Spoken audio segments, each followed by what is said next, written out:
नमस्कार, मी पंजाब डक. मी आहे माझ्या गव्हाच्या प्लॉटमध्ये की आपला इन्व्हेज कंपनीचं गहू आहे. या ठिकाणून महाराष्ट्रातल्या शेतकऱ्याला अंदाज देणार आहे. तर हे गहू सुरुवातीला सांगतो एकरी 60 किलो पेरलेला आहे. पेरताना 2 बॅग 10-26 दिलं, त्यानं 1 बॅग पोटॅशची फेकली होती आणि आता युरिया फेकला.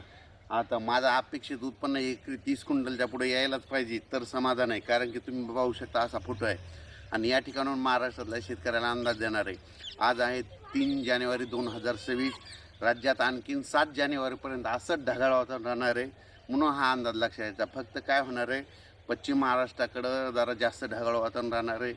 त्याच्यानंतर लातूर जिल्हा, धाराशिव जिल्हा, परभणी जिल्हा, बीड जिल्हा, जालना जिल्हा, त्याच्यानंतर सातारा, सांगली, सोलापूर, कोल्हापूर, पुणे, अहिल्यानगर या भागामध्ये जास्त ढगाळ वातावरण आहे. कुठंतरी असे थोडेफार थेंब येतील. खूप काही पाऊस पडणार नाही, त्याच्यामुळे काही चिंता करायची गरज नाही. पण राज्यातल्या सर्व शेतकऱ्याला सांगू इच्छितो की जवळपास 7 जानेवारीपर्यंत असंच ढगाळ वातावरण राहणार आहे, म्हणून अंदाज सर्व शेतकऱ्यांनी लक्षात घ्यायचा. कारण की राज्यामध्ये खूप काय आता पावसाचं वातावरण नाही, त्याच्यामुळे काही चिंता करायची गरज नाही. त्याच्यानंतर 10 तारखेपासून 10 जानेवारी 2026पासून राज्यात परत पुन्हा थंडी सुरुवात होणार आहे. थंडी सुरुवात झाली की पुन्हा गव्हाचं हरभऱ्याचं पीक पुन्हा परत चांगलं येतं, म्हणून हा अंदाज सर्व शेतकऱ्यांनी लक्षात घ्यायचा. फक्त हे 4-5 दिवसच हे असं वातावरण राहणार आहे, म्हणून हा अंदाज महाराष्ट्रातल्या सर्व शेतकऱ्यांनी लक्षात घ्यायचा.